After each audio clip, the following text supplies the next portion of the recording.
आज की वीडियो में मैं आपको बताऊंगा कैसे आप कंपनी वाइज डेटा को मल्टीपल शीट्स पे ला सकते हैं। It's just a simple macro.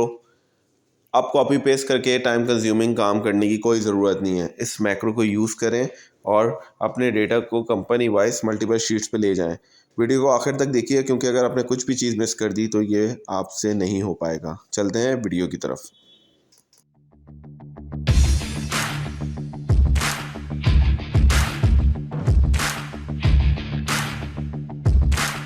अस्सलाम वालेकुम टू ऑल ऑफ़ यू। उम्मीद करता हूँ आप लोग सब खैरियत से होंगे। अगर आपने अभी तक मेरे चैनल को सब्सक्राइब नहीं किया तो प्लीज़ मेरे चैनल को सब्सक्राइब करें, क्योंकि मेरी यही कोशिश है कि आप लोगों को बहुत आसान तरीके से एक्सेल सिखाया जाए। आज के टॉपिक जो है वो है कैसे आप एक शीट से अपनी मल्टीपल शीट्स क्रिएट कर सकते हैं विदाउट एनी कॉपी पेस्ट। कोई कॉपी पेस्ट करने की ज़रूरत नहीं है क्योंकि उसमें आपको बहुत टाइम कंज्यूमिंग लगेगा। अगर आपने अपने क्लाइंट्स का डेटा आपकी एक शीट में मौजूद है और आप चाहते हैं कि आप उसको मल्टीपल शीट्स पे लेके जाएं, तो आज मैं आपको वही सिखाने वाला हूँ। आपको आपकी स्क्रीन पे स्प्लिट डेटा का एक बटन नज़र आ रहा होगा। जैसे ही मैं इस बटन पे क्लिक करूँगा जस्ट लाइक दिस, तो अब आप देखेंगे कि नीचे नीचे शीट के नीचे देखें सारे चारों मेरे क्लाइंट्स के डेटा अलग अलग हो गए। कैसे हुए, यही तो आपको सिखाना है। यही सिखाने के लिए आज मैं आप लोगों के साथ ये वीडियो बना रहा हूँ। तो चलते हैं डेटा की तरफ। ये एक डेटा है जिसमें मेरे 4 क्लाइंट्स आ रहे हैं। डेटा को जस्ट लाइक जैसे मैं हमेशा से कहता हूँ कि डेटा बना लें, पहले उसको डेटा फॉर्म में ले आएँ। ऑल बॉर्डर्स क्रिएट करें। हेडर्स को मैंने हेडिंग चेंज कर दी, मतलब उसका टैब का कलर कर दिया और रैप टेक्स्ट कर लिया।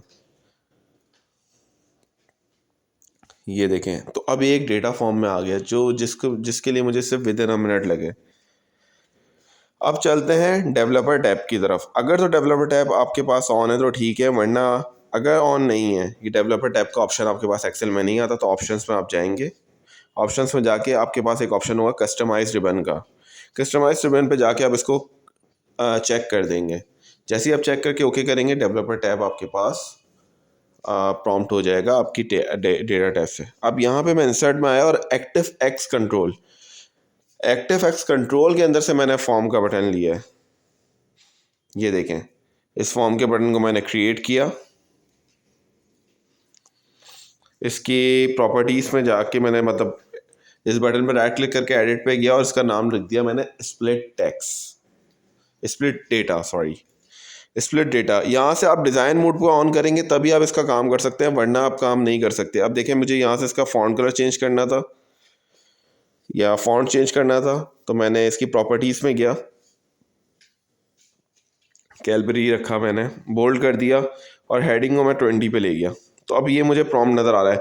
बैकग्राउंड कलर भी इसके अंदर से आप चेंज कर सकते हैं, इसका टेक्स्ट कलर भी चेंज कर सकते हैं। ये सारी प्रॉपर्टीज़ आप यहाँ से आके चेंज कर सकते हैं। फ़िलहाल मैंने सिर्फ इसको ये करा। जैसे आप ऑल्टर F11 प्रेस करेंगे, एक VBA कोड का पेज खुल जाएगा। यहाँ मैंने ऑलरेडी कोड लिखा हुआ है।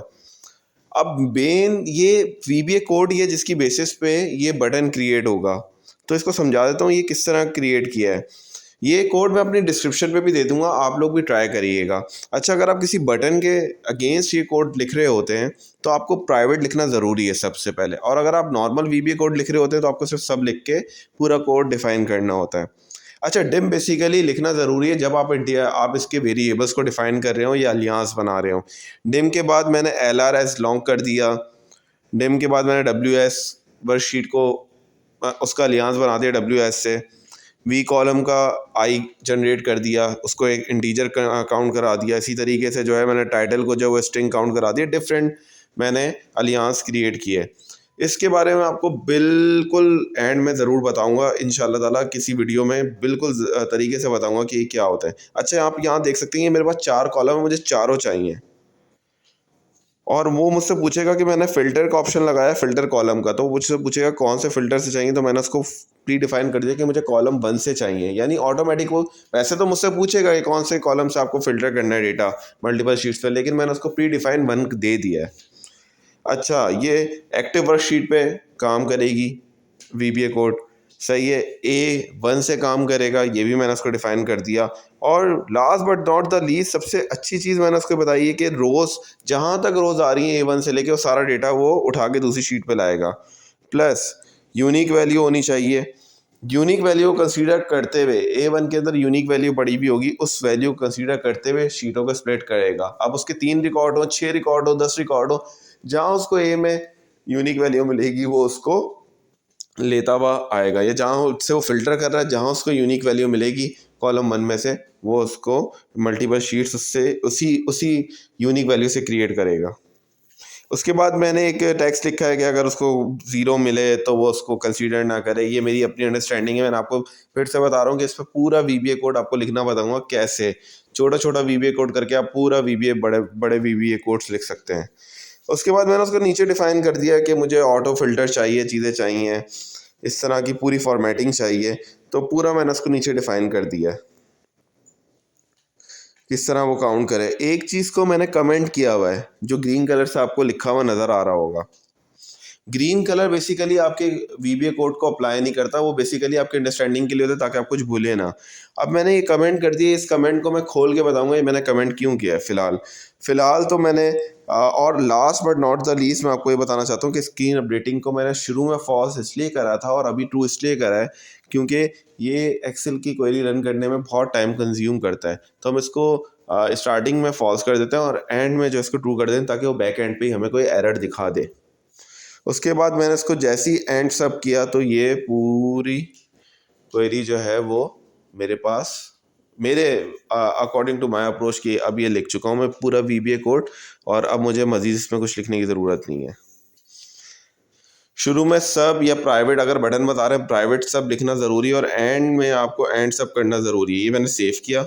सेव करने के बाद यहाँ से मैंने बंद कर दिया इस विंडो को, और अब जैसे ही मैं जाके इस बटन पे क्लिक करूँगा तो आप देखेंगे जादू। उसने मुझसे पूछा कौन से कॉलम से फ़िल्टर करना है, मैंने बाय डिफ़ॉल्ट 1 किया हुआ है, मैंने ओके कर दिया और ये रहा जादू। XYZ कंपनी, मैग्नाकेट कंपनी, YMX सब अलग हो गई। लेकिन मुझे अभी मैनुअली जाके इनको जो है रीसाइज़ करना पड़ रहा है। तो ये तो मेरा काम आसान तो नहीं हुआ, अगर अलग शीट्स पे चला भी गया तो मुझे तो एक एक शीट पे जाके ही करना पड़ रहा है। तो इसके लिए मुझे क्या करना है, पहले मैं आपको ये चारों शीटें डिलीट करके दोबारा से बताता हूँ। दोबारा मैंने ऑल्टर F11 प्रेस किया। अब जो ये कमेंट किया हुआ था मैंने इसको रोक दिया। मैंने इसको शीट के नाम डिफाइन किया था और अब मैंने इसको auto fit column dot auto fit खोल के ओके किया। अब स्प्लिट करूँगा तो आप देखेंगे कि ये ऑटो रिसाइज हो चुका है। जिस क्लाइंट का नेम जितना बड़ा आ रहा है वो ऑटोमेटिकली इसके हिसाब से रिसाइज हो चुका है। तो मेन चीज़ ये थी। तो अब आप देख रहे हैं आप कितनी आसानी से बगैर किसी कॉपी पेस्ट के आप बड़े से बड़े डेटा को जो है वो मल्टीपल शीट्स पे मूव कर सकते हैं। नेक्स्ट वीडियो में मैं आपको बताऊंगा कि आप कैसे इस मल्टीपल शीट्स को एक मल्टीपल फाइल्स के अंदर यानी अलग अलग वर्कबुक के अंदर कर सकते हैं। ऑब्वियस सी बात है अगर आपने किसी पर्टिकुलर क्लाइंट को डेटा भेजना है तो आप दूसरे क्लाइंट का डेटा तो नहीं भेजेंगे ना। तो ये भी मैं आपको नेक्स्ट वीडियो में सिखाने वाला हूँ। उम्मीद करता हूँ आपको आज की वीडियो से कुछ सीखने को मिला होगा। कोड ये पूरा VBA कोड मेरे इस वीडियो की डिस्क्रिप्शन में मौजूद होगा। अगर आप कोई वीडियो पसंद आए तो प्लीज़ मेरे चैनल को लाइक करें, सब्सक्राइब करें, इस वीडियो को लाइक करें, शेयर करें अपने फ्रेंड्स के साथ और मुझे कमेंट्स में अपने फीडबैक से बताएं। टिल देन अल्लाह हाफिज़।